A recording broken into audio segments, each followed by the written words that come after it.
The 0 to 100 of a Tesla is like a roller coaster. നമ്മൾ കയറിയിരുന്നു ഇതേ ഉള്ളൂ. അതിന്റെ thrust is absolutely different. First time ഒക്കെ നമ്മളെ ഇതിനകത്ത് പാസഞ്ചർ സീറ്റ്സ് ഇരിക്കുമ്പോൾ ഇതുപോലെ റോളർ കോസ്റ്റർ തന്നെ ഇരിക്കുന്ന പോലത്തെ ഫീലില് എനിക്ക് ശരിക്കും പറഞ്ഞാൽ കുറച്ച് കാർസിക് ആവുമായിരുന്നു.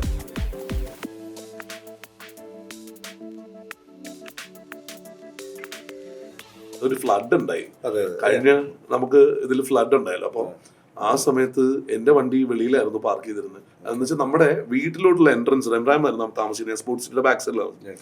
അതിന്റെ അവിടെ റൗണ്ട് അബൌട്ട് ഫുള്ള് ക്ലോക്ക്ഡ് ആയിരുന്നു. സാധാരണ രീതിയിൽ നമുക്ക് പറയുന്നത് ടെസ്ല നമുക്ക് ബോട്ട് പോലെ ഉപയോഗിക്കാൻ ഞാൻ ചെറിയൊരു ബോട്ടിനുള്ള പരിപാടിയായിരുന്നു. പക്ഷേ അവിടെ നിന്ന് ഞാൻ പിന്നെ എന്ത് ചെയ്ത് മനസ്സിലായി അങ്ങോട്ട് പോകാൻ പറ്റില്ലെന്ന് മനസ്സിലാക്കി ബാക്കിൽ നമ്മൾ കൊണ്ടുവന്ന് റോഡ് സൈഡിൽ പാർക്ക് ചെയ്തു. നൈറ്റിൽ വെള്ളം മുങ്ങിയിട്ട് ഇറ്റ് വെന്റ് അണ്ടർ, ഇതിന്റെ അടിയിൽ പോയി. ആൻഡ് എനിക്കറിയില്ല ഞാൻ ഇട്ടിട്ടുള്ളതിന്റെയോ എന്തിന്റെയോ പ്രോബ്ലം ആയിരുന്നു. The door was almost unlocked. കാരണം ഞാൻ തുറക്കുമ്പോ അകത്ത് വെള്ളമുണ്ട്. അപ്പോ അത് കഴിഞ്ഞപ്പം പിന്നെ എല്ലാ ഇലക്ട്രിക് സാധനങ്ങളും ഒറ്റയടിക്ക് what happens it seizes just to protect the car. ഈ സേഫ്റ്റി സ്റ്റാൻഡേർഡ്സ് നമുക്ക് ചിലപ്പോൾ പണി വരുന്നുള്ളത് മനസ്സിലായില്ലേ. പിന്നെ അടുത്ത മോഡൽ വൈ ആണ് ഇപ്പൊ ഓടിച്ചുകൊണ്ടിരിക്കുന്ന വൈ ആണ്. Y I think was the ഏറ്റവും കൂടുതൽ ഇപ്പൊ ഇറങ്ങി ദുബായിൽ ഇറങ്ങിയിരിക്കുന്ന മോഡലും വൈ ആണ്. എങ്ങനെയുണ്ട് പുതിയ വണ്ടി? അടിപൊളിയാണ്. When I actually took my first vehicle, എനിക്ക് ശരിക്കും പറഞ്ഞാൽ ഈ പറഞ്ഞ റേഞ്ചിന്റെ നോക്കുമ്പോൾ I didn't even go for A long range.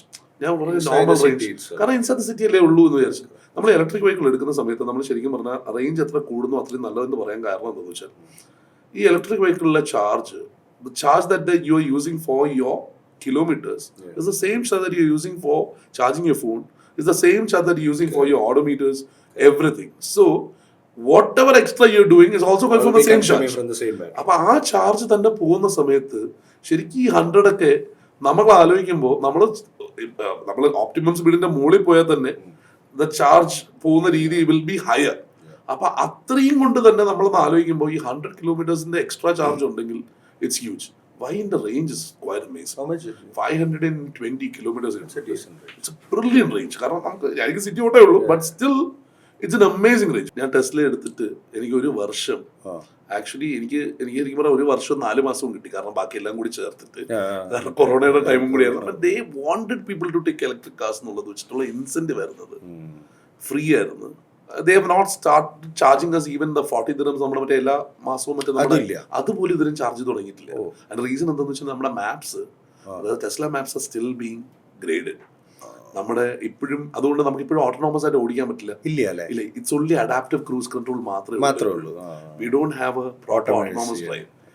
Autonomous drive അറിയണമെങ്കിൽ അമേരിക്കയിൽ പോയി തന്നെ അറിയണം എന്നുള്ള, കാരണം നമ്മൾ പാർക്കിംഗ് സമ്മൺ ഉണ്ടല്ലോ അത് വർക്ക് ചെയ്യും. ഫുൾ നമുക്ക് അവിടെ നിന്നുകൊണ്ട് തന്നെ കൺട്രോൾ ചെയ്ത് even in A gap you can actually park and your automated parking. ഞാൻ ഇപ്പം മറ്റേ 2 വണ്ടിയിലും ഉണ്ട്. പക്ഷേ ദിസ് ഇസ് അൾട്ടിമേറ്റ് ശരിക്കും പറഞ്ഞത്. ഇതിനകത്ത് ഇത് എവിടെയാ ചാർജ് ചെയ്യാറ്? ഞാൻ രാവിലെ നേരത്തെ എണീക്കും, സാധാരണ പോലെ തന്നെ രാവിലെ നേരത്തെ എണീക്കും. രാവിലെ എണീക്കുമ്പോൾ രാവിലെ ഇവരൊക്കെ എണീക്കുന്നതിന് മുമ്പ് മറ്റേ മോളെ ഡ്രോപ്പ് ചെയ്യേണ്ടതുണ്ട്. സ്കൂൾ ബസ് അവിടെ ഡ്രോപ്പ് ചെയ്യുമ്പോൾ നേരെ ഞാൻ എന്ത് ചെയ്യുന്നു വെച്ച് കഴിഞ്ഞാൽ അവിടെ നിന്ന് വെയ്ത്രോസിന്റെ ഒരു ബിൽഡിംഗ് ഉണ്ട്. It's around 3 kilometers away from the place. അവിടെ രാവിലെ ഈ സമയത്ത് പോയാലേ നമുക്ക് കിട്ടുള്ളൂ, മറ്റേത് വേറെ ആരെങ്കിലും വന്നിട്ടും അവിടെ ചെന്ന് കൊണ്ടിട്ടിട്ട് അവിടെ നിന്ന് നേരെ അപ്പോഴാണ് കറക്റ്റായിട്ട് വർക്ക്ഔട്ട് ചെയ്തത്.